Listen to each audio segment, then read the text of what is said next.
What really happens inside a racing cockpit during a crash? The impact and the resulting violence suffered by a driver due to the G-forces transferred to the cockpit all happen very fast, in just milliseconds. Even the driver has difficulty understanding exactly what happened. Here's a video showing how much violence occurs inside the cockpit. The car hits so hard the camera almost goes on the blink. Watch how far the driver's body moves.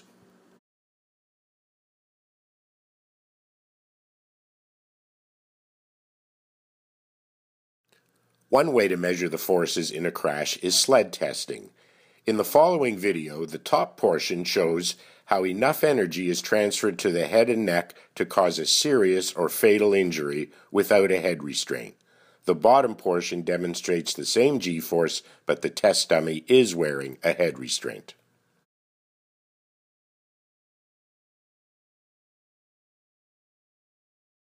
"15 minutes can save your life."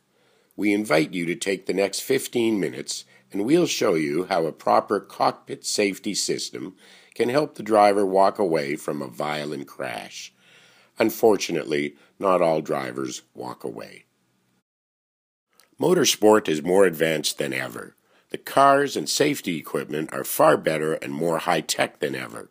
Still, drivers and co-drivers are killed almost every week. Why? The answer? Too often, drivers do not take ownership of their own safety. This checklist presentation focuses on harness systems and head restraints to help improve cockpit safety. It is born from mistakes that we often see made in cockpits. We believe a quick review of this checklist by drivers and safety personnel will help prevent serious injuries and save lives. 3 types of cockpit restraints are needed. Securing the driver in the seat with a harness system is fundamental to cockpit safety. A properly installed harness system further requires a head restraint to secure the driver's head and neck. Head surrounds, or side nets, are needed to keep the spine in line inside impacts. Stop the pelvis. Stop the chest. Stop the neck. The pelvis is the strongest bone or hard part in the body. The pelvis is far stronger than the collarbone or neck.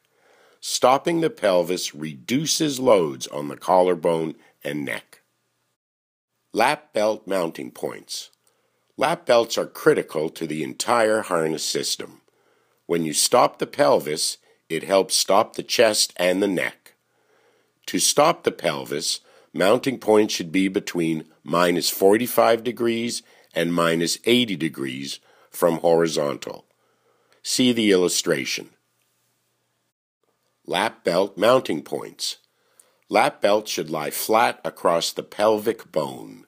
When tight, the buckle should be 1 to 2 inches below your navel. Again, see the illustration.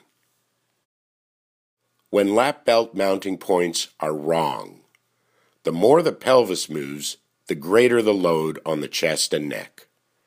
If the pelvis does not sustain the load, the ribs, abdomen, and organs are all at risk.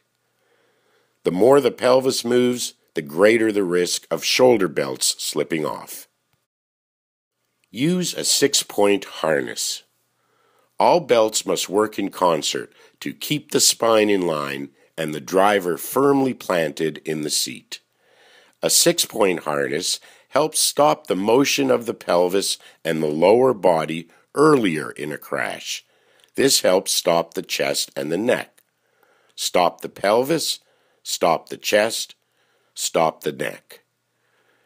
The illustration shows how a 6-point harness works in lay-down seats and upright seats. For FIA spec upright seats, a pre-cut hole is not recommended for 6-point belts. If use of a pre-cut hole is mandatory, install the belts so they do not pivot on the opening. What happens without a 6-point harness? The more the pelvis and lower body move in a crash, the greater the subsequent loads on the chest and neck. There's possible injury to the sternum or male organs in a crash with a single anti-submarine strap. The driver is more vulnerable to offset side impacts. His spine is not in line without two anti-submarine belts. Shoulder belt mounting points. Mounting the shoulder belts too high or too low is a common error. The optimum is minus 10 degrees from the top point of the shoulder, including the head restraint. Shoulder belts must be within minus 20 degrees from the top point of the shoulder, including the head restraint. See the illustration. When shoulder belts are mounted wrong, shoulder belts mounted too low can compress the spine, causing injuries. Belts can slip off when mounted too low due to elongation. The torso can slip under the shoulder belts when mounted too high. A head restraint will not work without secure shoulder belts. If the belts slip off, the head may move beyond the head surround or side nets. Get the shoulder belts right. Keep the mounting points as close as possible to the shoulders. If the belts must be mounted more than 18 inches from the shoulders, cross the tail straps. When wrapping, place the 3-bar adjuster close to the wrapping point and always add a locking loop. More best practices with safety harnesses. Keep a checklist of best practices for belts. When mounted, all belts should be as short as possible. Always mount the anchors in the direction of pull when in use. Shoulder belt adjusters should be low on the chest to prevent contact with the neck in an accident or interference with the legs of a head restraint. No part of a belt should rub against an opening in the seat. Replace the belts after a heavy impact. Advantages of 2-inch belts are snugger fit across the pelvis for better retention and possibly a better fit with a head restraint. For drivers more than 200 pounds or faster than 210 miles per hour, we recommend the strongest belts available, like Simpson Platinum 3-inch belts. Polyester belts perform best because of less elongation and more uniform elongation versus nylon belts. Priority checklist of best practices for belts. Mount the lap belts between minus 80 and minus 45 degrees. Lap belts should lie flat across the pelvis. The buckle should be 1 to 2 inches below the navel. Install a 6-point harness, or add 2 anti-submarine belts to create a 7-point harness. Mount the shoulder belts within minus 20 degrees from the top of the shoulder, including the head restraint. Keep the mounting points close to the shoulders. No hands? No hybrid?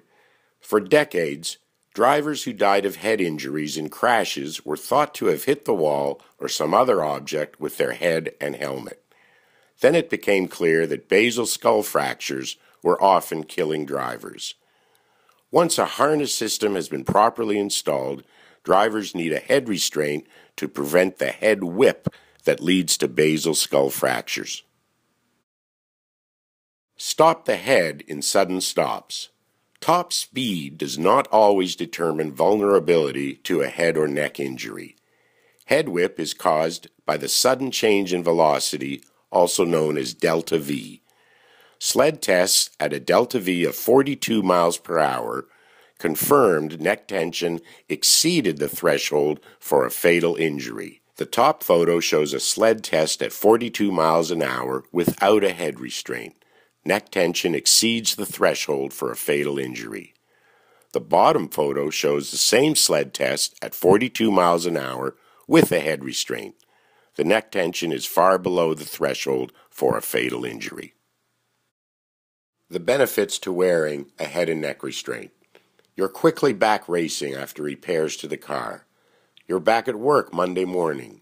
You're far less likely to pay large hospital bills or worse. Repairs to the car are relatively easy. If you're not wearing a head restraint, when you don't have one, it's too late if you need one. Excuse number 1, I don't go fast enough. Excuse number 2, I need a new set of tires and can't afford one. Excuse number 3, he had one, but he left it on the truck. The seat, head surrounds, and head nets are crucial in side impacts. Head restraints work in frontal impacts and up to 30 degrees in offset impacts. Head surrounds and/or side nets protect the head and neck in oblique side impacts. Seats with integrated shoulder supports are needed for side impact protection. Side nets are proven protection. On the left, without a side net, the shoulder and pelvis control is insufficient. The head and neck are vulnerable. On the right, with a side net, the head, neck, shoulder, and pelvis are controlled. The driver is contained. Checklist for head restraints.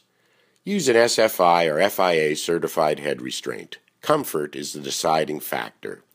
Follow all manufacturer instructions, especially tether use. Practice exiting the cockpit quickly while wearing all of your safety gear. Review procedures for exiting when the car is resting upside down. Inspect the head restraint after a crash for damage or send it to the manufacturer. Replace the tethers after a heavy impact. The belts go over the head restraint unless wearing sophisticated over-under belts. Know the head restraint's recertification date. Neck collars are not head restraints, but can be worn with one. Safety equipment, cars, tracks, and speeds all continue to change over time. To keep up with the latest information, always check with your trusted supplier. This is our first issue of 15 Minutes Can Save Your Life. We expect to update it occasionally as racing and safety standards evolve.